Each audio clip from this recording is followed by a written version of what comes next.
Imagine a kingdom, a centuries-old civilization, vanishing from the map in just over 3 decades. This isn't ancient history. It's the tragic, final chapter of the Champa Kingdom, a story of betrayal, resistance, and a desperate fight for survival that unfolded in the early 19th century. Today, we are going to uncover the last 33 years of Champa's existence and the 2 monumental uprisings that followed its dissolution. This is a story you probably didn't learn in school. Let's rewind to 1802.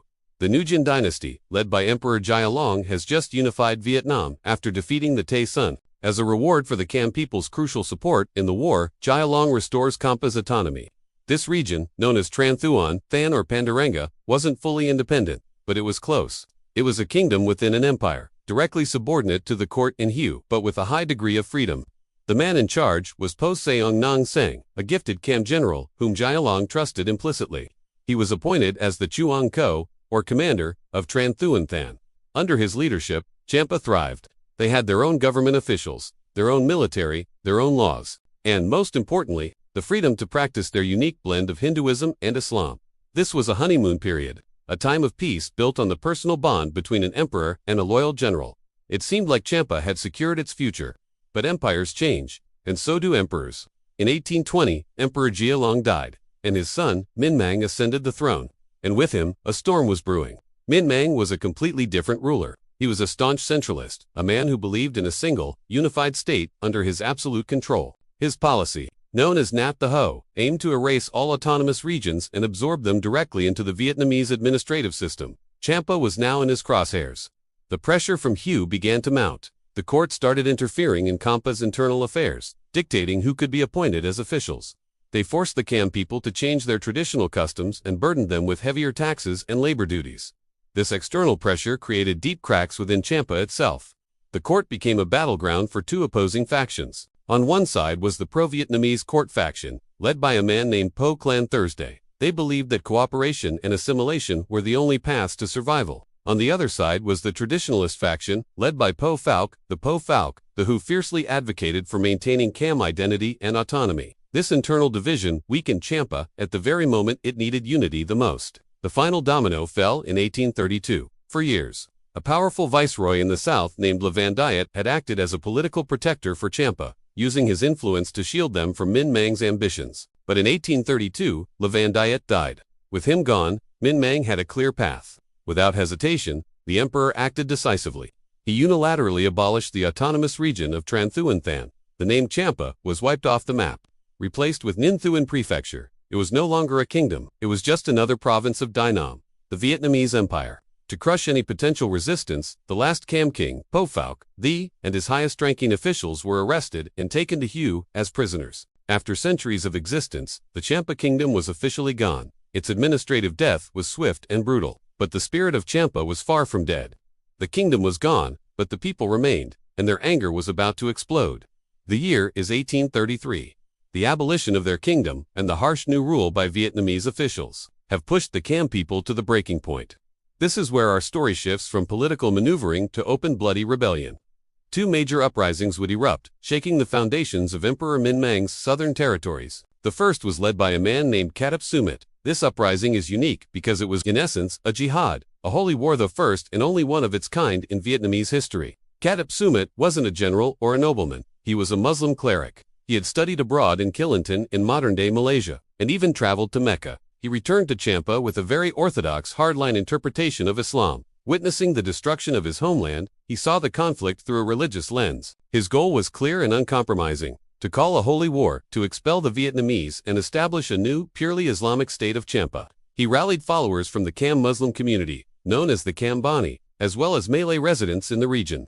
However, his extreme religious zeal became his biggest weakness. Champa society was complex. It wasn't just Muslim. A significant portion of the population, the Balaman or Ahir, practiced a form of Hinduism. Katap Sumit's vision had no place for them unless they converted to Islam. By trying to force the Balaman to abandon their ancestral faith, he alienated a huge part of the very people he needed to unite.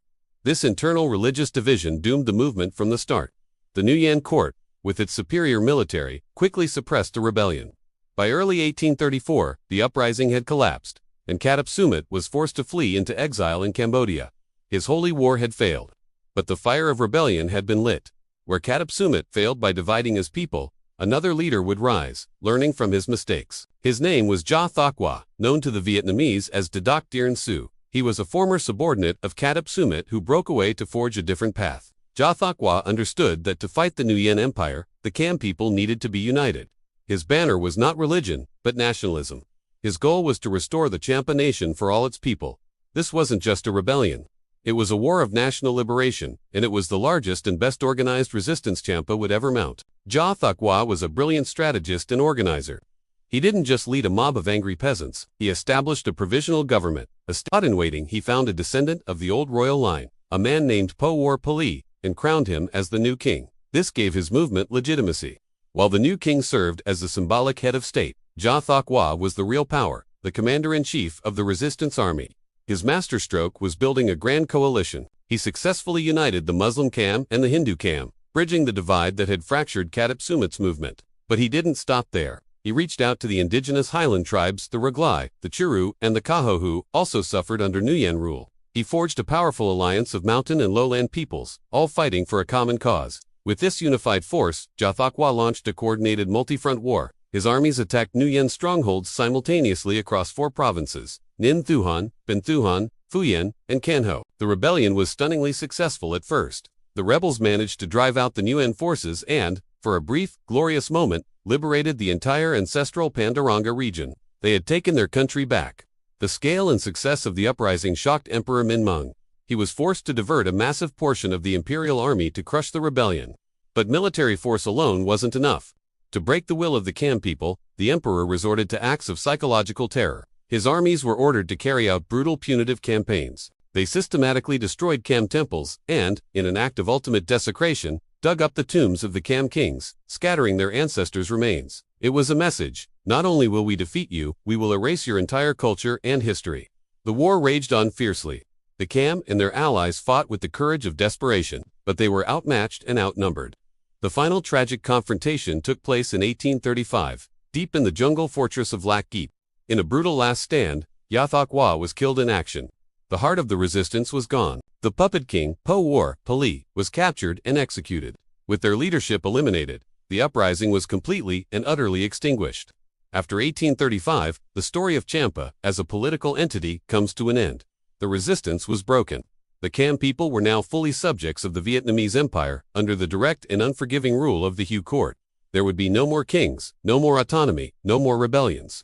The period from 1832 to 1835 remains etched in the collective memory of the Cam people as the bloodiest and most painful era in their long history. It's a time of profound sorrow, a tragedy immortalized in their historical epic poems. The aria, which are still recited today, it's a powerful reminder that history is not just about victorious empires, but also about the kingdoms that were lost, and the people who fought to the very end for their right to exist.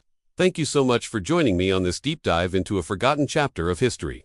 If you found this story as compelling as I do, please hit that like button, subscribe, and ring the bell so you don't miss our next exploration into the hidden corners of the past. See you next time.